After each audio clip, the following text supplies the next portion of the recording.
Namaskar and welcome to this exciting episode of Sattology, debunking mythology. Sat means truth, logos means the study or science, Sattology means science of truth or study of truth. Opposite of that is mythology, which means the science or study of fake, lie, or imagination. I have very, very special guest and good friend. So let us welcome Abhijit Iyer Mitra. Welcome, Abhijit. Hi, everyone. So you are Italy returned and you had a great coffees and Italy desserts and other things. So how did you see the world from the Italian perspective, from the Italian lens?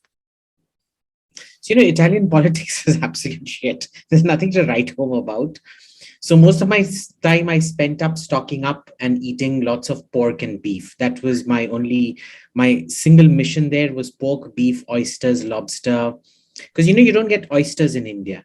So, I was eating as much oysters as I can. And yeah, and lots of steaks and heaps of pork. So when you look at the today's America, because you have been studying and all of us have, I live here. So it is it is completely changed than what it was just 2 years back or 1 year back. It was completely different country, and today it is completely different country. Is the same thing happening in the US? What happened after 10 years of Manmohan Singh rule or Sonia Gandhi rule? The same thing is happening here. Hopelessness everywhere around. How do you see it from sitting there? I think what I see is the sheer clumsiness and the dogmatism of policy. I think the biggest criticism of Trump was that he was not dogmatic, he was instinctive.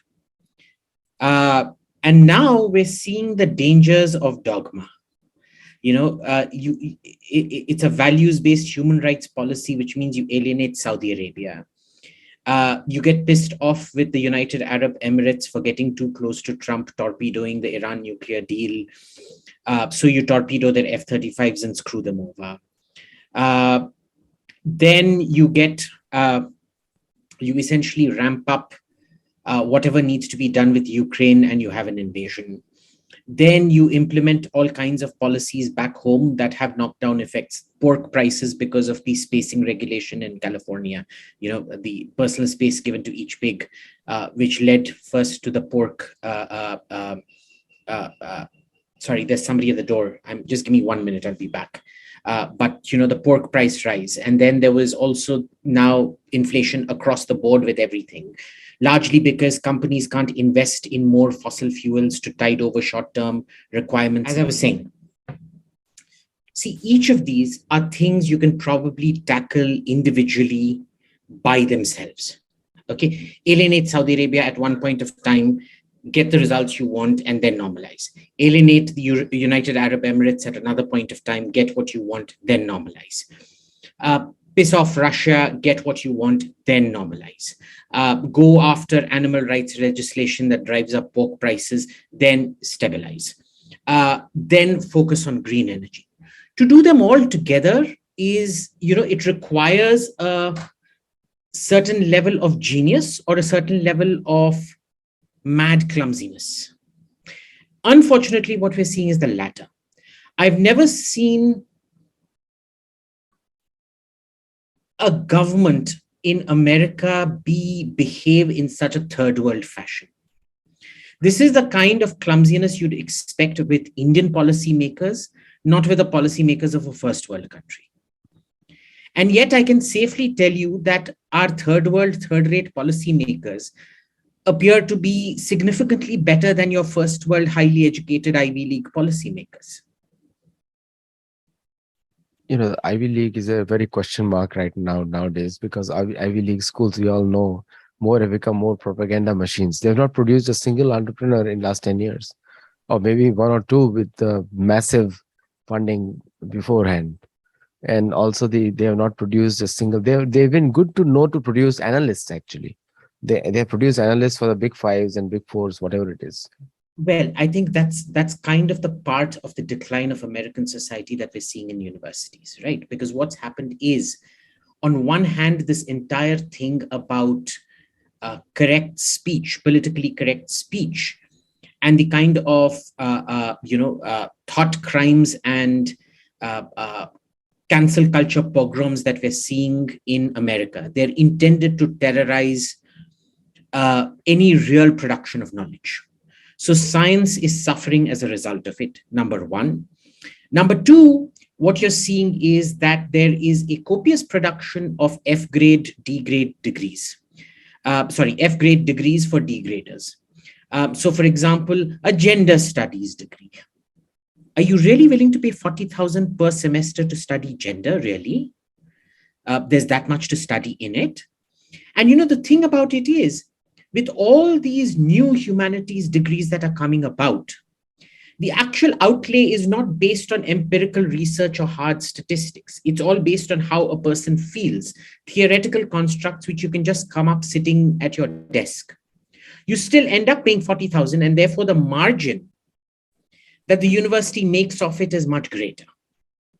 So we've discussed in previous iterations of this podcast about how wokeism was a fantastic social control tool for corporations and big industry to prevent innovation and to prevent them, to prevent happening to Apple what happened to Nokia.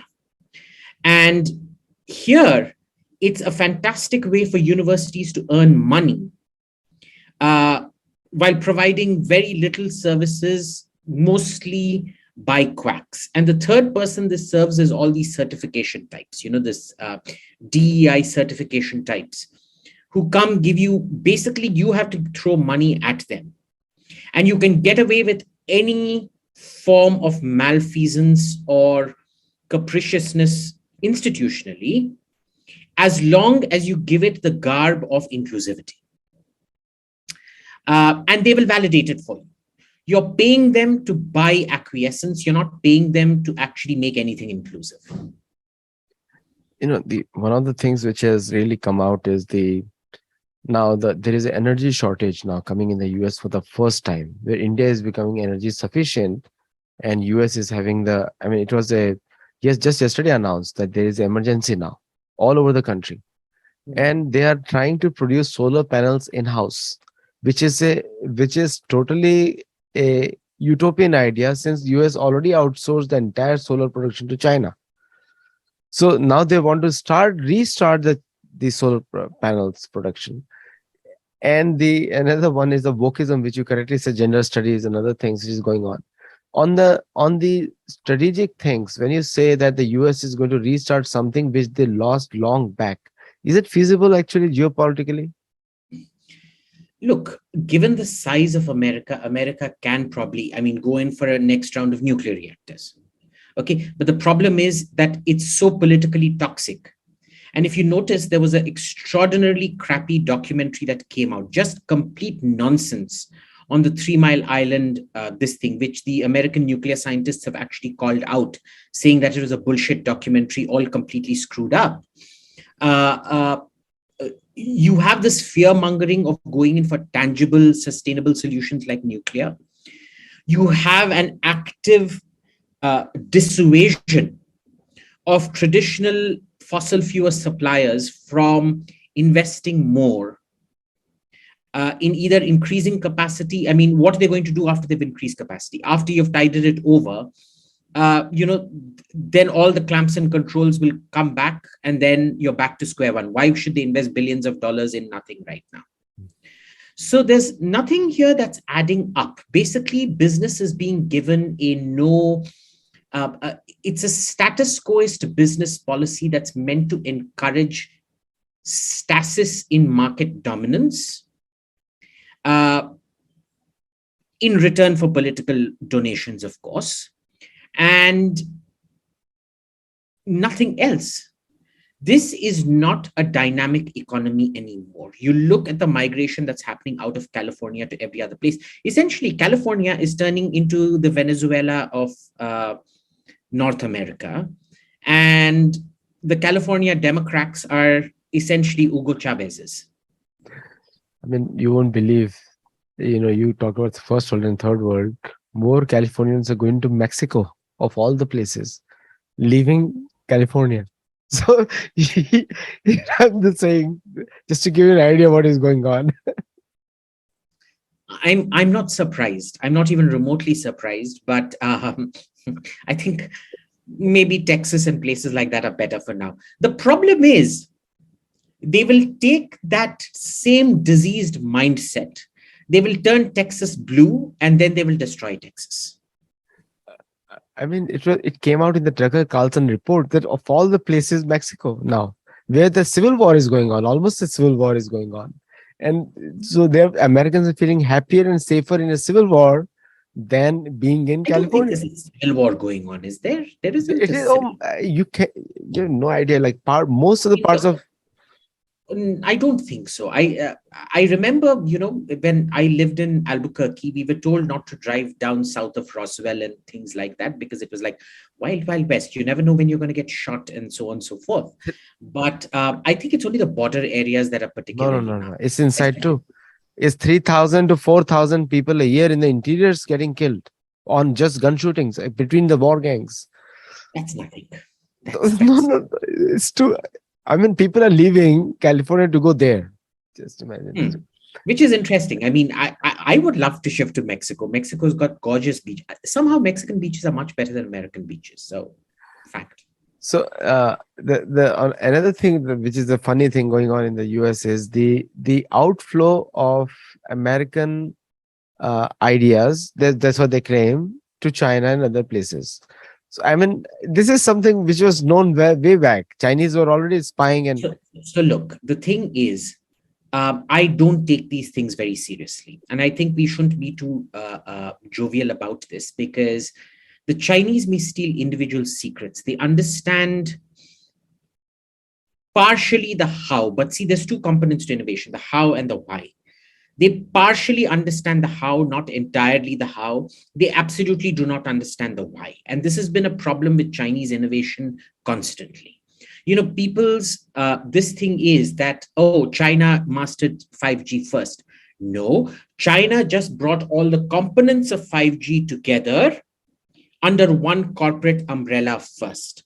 All the individual components of 5G were innovated in the West long before. It's just that they were never agglomerated into one. very interesting that the Biden President Biden keeps claiming that the economy is at the fastest growing phase ever in the history in the last 40 years of history. Totally opposite the market reports. And I know you're not into the economy, but why does he say that all these things? Your viewpoint. Sorry, repeat. I didn't get Why it. why does Biden keep on saying that there's a US economy is the fastest growing economy in the world? I mean, and I have no idea. I have absolutely no idea. What, see, look, every politician is going to lie. Okay. I've never met a politician who does not lie. My issue is that everybody else colludes in these lies with him. Okay. And I think this is the core of the loss of confidence in mainstream media. I don't think anybody trusts anybody anymore. We've seen a complete break in social trust. And I would say that a lot of the values that made America great, the only country now protecting them is France. The problem is France is too small and demography is not really on France's side to really be the sort of torch bearer of uh, what made America great. But it certainly is um, it'll keep the flame lingering till somebody emerges to take it forward. I also overestimated America's ability to self-correct and heal. The last time we saw this kind of a charade, this circus of the absurd, this Kafkaesque trials in America was with the McCarthy witch hunts against the communists in the 50s. And America self-corrected. It seemed insurmountable, but it self-corrected. Right now, I am not seeing that self-correction happen. What I'm seeing is a very dangerous collusion of where this new reign of terror, business is incentivized in it, governments are incentivized in it, at least one political party is incentivized in it. The other political party is too incoherent and probably too stupid of the meta narratives to combat it as effectively as it should be doing. And so what you have is a whole load of unvoiced aspiration. And for me, that is the beginning of the kind of a social discord that ultimately leads to civil war. Will it lead to civil war? I doubt. Will it lead to civil strife? Almost certainly, yes. Suddenly the Ukraine news on all the war has died out completely, and the Russian operations keep on continuing further. And I just saw yesterday, it is continuing to Odessa also, Odessa. So what do you think of why the American response to or the Western response to Ukraine has subsided now, or to Russian invasion? And also, I saw another report that the American sanctions have put the inflation, because of American sanctions, the inflation in Europe and USA has risen. So, what do you have to say on that, Tim? Look, inflation is affecting everybody. You look at Europe, Germany is now restarting coal. Okay, I remember till some time back, till Fukushima happened, Angela Merkel was all ready to restart nuclear reactors and go in for the second nuclear renaissance, which was a very smart move, in my opinion. Then Fukushima happened. She played to the gallery and this entire new green dogma, whatever crap. And she essentially destroyed Germany's future in a sense, uh, made it heavily reliant on gas and whatever. And now they realize that when the gas starts drying up, they have to move towards coal for electricity generation. For the first time, Germany is telling people consumption, to reduce consumption in order to stabilize the energy situation. And that's very, very problematic. This is not what shortages is not what you're meant to be seeing. This is not what the brave new world is about. It's not about shortages. So, in India, the Short Service Commission of General Cadets in the military, Indian military, is announced, and a lot of protests over there. I mean, it's a very common thing across Israel and American forces, also Short Service Commission. So, what went really wrong when the youth who were expecting a permanent jobs with the Indian Armed Forces are protesting for Short Service Commission, or it is a permanent jobs are totally being stopped altogether?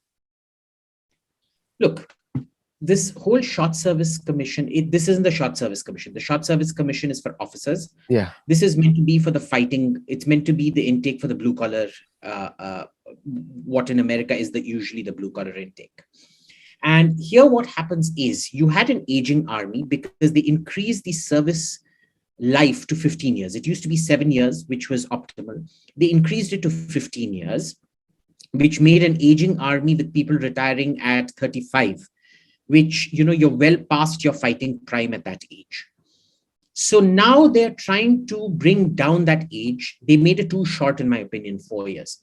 But who are the people protesting? There's three sets of people protesting. One is professional protesters, of which you have a lot in India, but mostly they're people who are young people without jobs. They have no hope of getting in. They're just protesting because they can. It's general frustration with the system that has been unable to provide them with jobs. And there is a lot of hidden unemployment. If you look at Indian agriculture, you see that it went down for about 12% being employed in agriculture. It's now gone up to 23% employed in agriculture, which is basically hidden unemployment, right? So this is one set.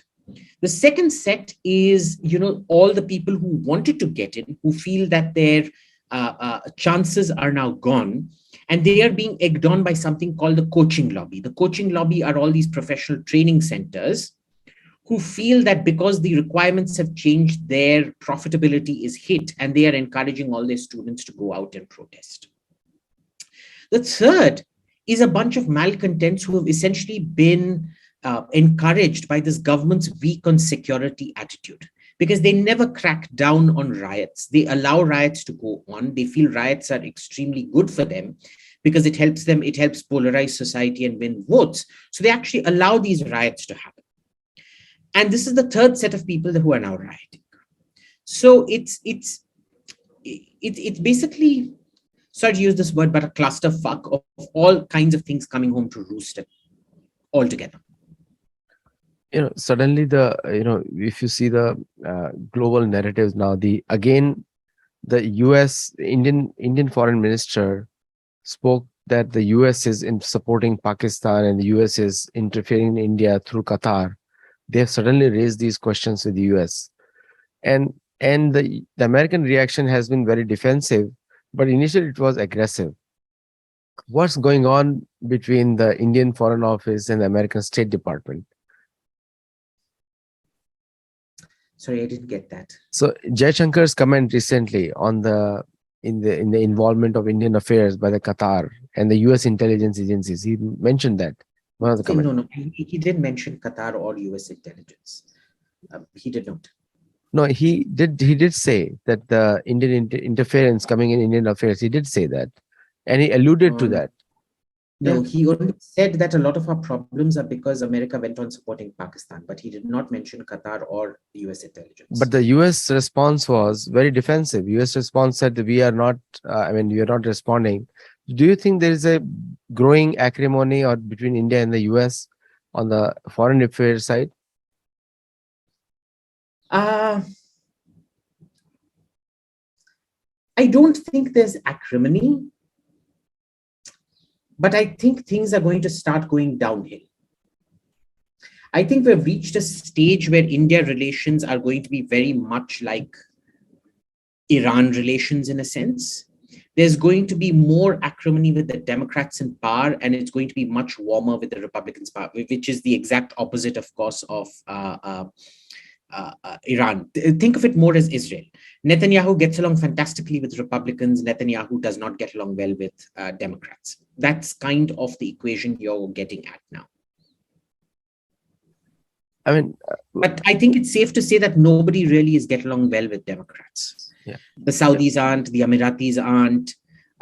You tell me. I mean, there isn't a single bridge that the Democrats aren't willing to burn. And this is the problem. See, it's great when you create Kool-Aid and feed it to everybody except your own kids. See, they die of diabetes or cancer or whatever the hell Kool-Aid causes. When you start feeding it to your own kids, or when you start drinking it yourself, then you're a bit of a moron. And this is the problem. The Democrats are drinking their own, not America, but there's lots of still right-thinking people. And the Democrats really shouldn't be like this. They're extremely well-educated. Well, they have degrees. Clearly, they're not well-educated, but they have degrees. They have very noticeable degrees. They have the patina of sophistication. They have the patina of academic validation. They have the patina of peer-reviewed journal validation and approval. So you have to wonder, how is it that so many smart people are getting so many things so wrong? And I think it goes back to that saying, too many cooks spoil the broth. I think this is a case of 25 Michelin-starred chefs collaborating on one stew and destroying it in the process. It is used to be said of Indian engineers also, software engineers, that you need software engineers, alas, are a disaster. I won't call them geniuses anyway. One Japanese, I used to, one of my client in Tokyo, and he used to tell me, I need to put a Japanese on top of 10 Indian engineers to produce a workable code. It's just that's a Japanese viewpoint. Anyway, so the joke is on us actually, because 1 second, there's somebody at the door. I've just one of the things is, like, for the Democrats, and one of the my friend went to a convention, and they asked him that why Modi is not protecting the minorities. The very commonly question asked in Democrat conventions to any brown-skinned Indian guy, if they notice. These are the Democrats who champion for liberty and champion for equal human rights, but they will ask you the most racist questions. Now, these kind of questions just stem from a gross ignorance. Well, I don't think asking why Modi is not protecting minorities is a racist question. I think it's a valid question given the press that we're seeing in America. I think the question we should really be asking is, why have you elected such a blithering idiot, an alleged master communicator who doesn't even have the brains to set right a narrative? And what kind of blithering idiots has he employed in his prime ministerial office, who are so clueless, who are so amateur, who are so degrade that they can't even set a narrative right? And it's not like the facts are against you, by the way. The facts are with you. And if the facts are with you and you still can't set the narrative right, you really have to be a moron of stellar proportions. That's true, So the because question really is, why has India elected an idiot? I mean, the one of the, I mean, that question you can answer better. Me being I the, can't. I can't, because I don't know why people vote for morons. See, people assume that Modi is this calculating evil psychopath. He is not. He's an uncultured, unrefined, uneducated country bumpkin who's out of his depth on issues that are way above his simplistic understanding. He's a fantastic election machine. Unfortunately, he's not a very good administrator. in one of the earlier shows, you said you will vote for him in any case because You know why? I have to vote for the village idiot because the other side is the, Chucky. Do you remember Chucky? Chucky, the doll who goes around killing people, because the other side behave like Chucky. So my choice is between the idiot and the psychos. And between the idiot and the psychos, I'll obviously choose the idiot any day, every day, day after day. no, one And of the, mind, for all his faults right now, Modi seems a whole lot better than Biden. And that's saying something. that's saying something. Now, the French President Macron and many of the European leaders visited Ukraine a few weeks back, couple of weeks back, while you were vacationing in Italy. They were also there in Ukraine. Well, They flew over you, I think so. They flew over you. it didn't go down very well from what I was seeing with the Italian press. It did not go down well with anybody. I mean, Italian press is known to be brutal, brutal, brutal. Well, look, there's something about Italian. It's a very sweet language. Even when they're yelling at you, it sounds like they're trying to make love to you. They're trying to pull your pants down. But it's even by Italy's low standards of international relations analysis, it was actually quite hilarious to see them make fun of Macron. Scholz kind of less so, but well, it was fun. Let me just say, it went down more as it was more filed off in the humor category than it was in the international relations category. And the comedian greeted them well and hosted them well. Comedian also did his part on the whole thing. Everyone knows that he's being put over there, but people, and they're not letting him leave also. Is that the correct information? Look, I think the best analysis of this is something that Mearsheimer has done.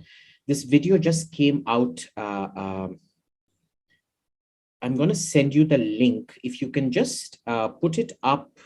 The argument. I'm sending it to you on WhatsApp. If you could just give it to, if you could add the link when you. I'll put the link. I'll put the link in the when you put up the video. I think it's really important that people listen to this. It's a long lecture, but remember, Mearsheimer only does serious academic lectures. I think you really have to go in and see what the casus belli here was. Okay, and it's not something that happened overnight. It was a slow build-up. I will still admit, I don't know what the exact trigger was for Putin to go in on that date. I knew it was going to happen. Like I said, almost a year back, it is imminent that it's going to happen, but not that it was going to happen at that point of time. No, I'll put a fact check on you in the same show. You earlier said it's not going to happen. One of the things you said in one of the shows before the war, you said it's not going to happen. It's just a show off. Yeah, so in April of last year, I said it was going to happen. If Biden continued like this with the military training and all of that, it is going to happen. But then just a month before it happened, I did not see the need for an immediate invasion. I still don't. I still don't know what the immediate provocation for an invasion was. Unless you go with the explanation that Putin's gone mad, which I don't think he has. I think, honestly, if I had to invade Ukraine, I would have done it starting in November. Okay, because November, December, January, February would have been when the worst of winter affected Europe, and their dependence on Russian gas would have been obscene. So I still don't, there are a lot of things I don't understand. And to be fair, the Russians got hammered in the first round. They've recalibrated their strategy and they're working with a new strategy now. So it's different. They wanted to capture the clown in chief in Kiev. They failed. They definitely wanted to capture him. There's no doubt about it. And there's no doubt that they mucked up that initial operation. Like many people, I also expected it to only last 3 days and then for it to last a few months. And now it's basically going to be like Syria. It's going to last for 2-3 years. Ukraine is going to be destroyed as a society. It is going to cease to exist as a functional society for many, many years to come. Afghanistan, there is no way you can put it back. Syria is probably going to take 40, 50, maybe even 100 years to put back. I suspect Ukraine will be the same. The UK Boris Johnson has just offered to train Ukrainian troops now. But he's been training them for a very long time. So what's he doing? So now they're sending them. So will the next option be Ukraine? It's just a funny way of asking. Is that it's going to come to India now for training, for more training with Russia? Yeah. No, India has washed its hands of this. We're very happy with the discount prices that Russia is offering us for Russian oil. We will continue to take that because remember, our first responsibility is to our people. That's right. Just like the West washed its hands of Pakistan and Pakistani invasions of India and Pakistani terrorism against India, I can honestly tell you it doesn't matter what an Indian diplomat says on stage. The actual Indian attitude to the Russian invasion of Ukraine is, I don't care. Care factor 0. 0 is a great Indian invention attributed to 732 AD. And that is India's contribution to this entire affair. And the care factor 0, Z-E-R-O, 0. Like I said, great Indian invention for a great reason. Precisely so that anytime anybody asks us, what are you doing on Ukraine, or do you care about Ukraine, we can just show them this, the international sign of I don't give a fuck. I mean, that's a really right statement because Americans don't do anything. I mean, look at the vaccine thing. And now the Pfizer trial reports are coming out. And most of the Pfizer trials for vaccination were all fake. All fake. Most of the reports were made up. Well, I don't know about that. What I do know is there are a lot of people I trust implicitly who will tell me that mRNA does work. So I don't know what if any Pfizer has been doing. I mean, I haven't been following it. I've stopped following it now because I've got my shots of vaccine. They are not mRNA vaccines. I was very clear that I am not going to take an mRNA vaccine because it is fundamentally gene therapy at some level, and I do not want this kind of new therapy being tested out on me. So I have taken my vaccine. I've taken my 3rd shot of vaccine. I am not an anti-vaxxer, though I do believe individuals have the right to deny themselves the vaccine if they choose to. You cannot use coercive measures to do what they want to do with their own bodies. I mean, it was very coercive because you couldn't travel foreign during that time. Many people had to take it because of that. Yeah, and now in Europe, you do not need a certificate to travel to Europe. Vaccine certificate to travel to Europe. You no longer need it. You do need to take a test in some places when you arrive, but you no longer need a vaccine certificate, and that's a good thing. One last question. Even though you and I would discuss that American education is very wokeist in many ways, and you've said in many other shows also, but I still see Indian parents sending their children to US because they couldn't get into good schools in India for many reasons. So why do you think and that's that's the question I get on the ground, that if India is better than US today in some ways, especially in education, then why they keep sending their kids to the US? Look, I do not believe India is better than, and look, American decline or no decline, the basics of an American education are still going to be better than India for the next 50, 60 years at least. Okay. They say never prognosticate more than long term is 30 years for an analyst. So let's say 30 years. For 30 years, I can guarantee you nothing's going to happen to an American education.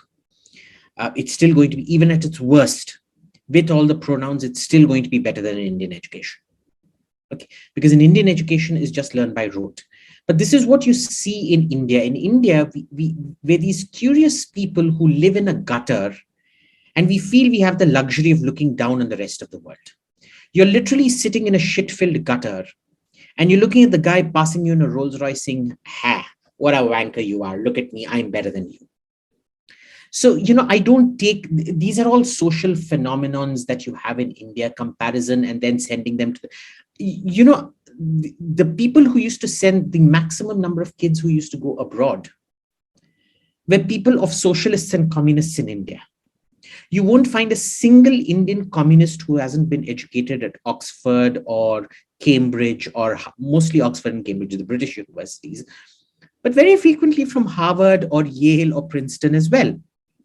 None of them are educated from the Patrice Lumumba University in Moscow. None of them are educated from the Tianjin University in China. They all used to swear communism and go off to America. So these are, tell me one society that isn't a hypocritical society. Every society are hypocrites. Everywhere. I'm a hypocrite. You're a hypocrite. There isn't a single person in this world who isn't a hypocrite. I mean, at some levels, all of us are. I mean, in many ways, we are. We have to admit it. Be honest to ourselves. The whole thing of we call it small talk is very hypocritical in the first place. And small talk is the beginning of a conversation nowadays. Yes. So thank you, Abhijit. It's always love to have you on the show, and always people love you. And I don't know why. What you feed them, I have no idea. I hate to admit it, but I'm Zelensky's cocaine dealer. I've given him all TV cocaine or YouTube cocaine. Looks like. Thank you so much, and thank you all the viewers for watching and asking all the questions. And I hope Abhijit, sorry, I missed him in Delhi. He was there and he did not pick up my phone call. That's a problem. Hey, to be fair, I was completely jet lagged when I landed, and I had 1,000 messages which I had to go through before. Well, I traveled further than you. I went from US to India. This is true. All right. Thank you, Abhijit, and we'll stay on the line.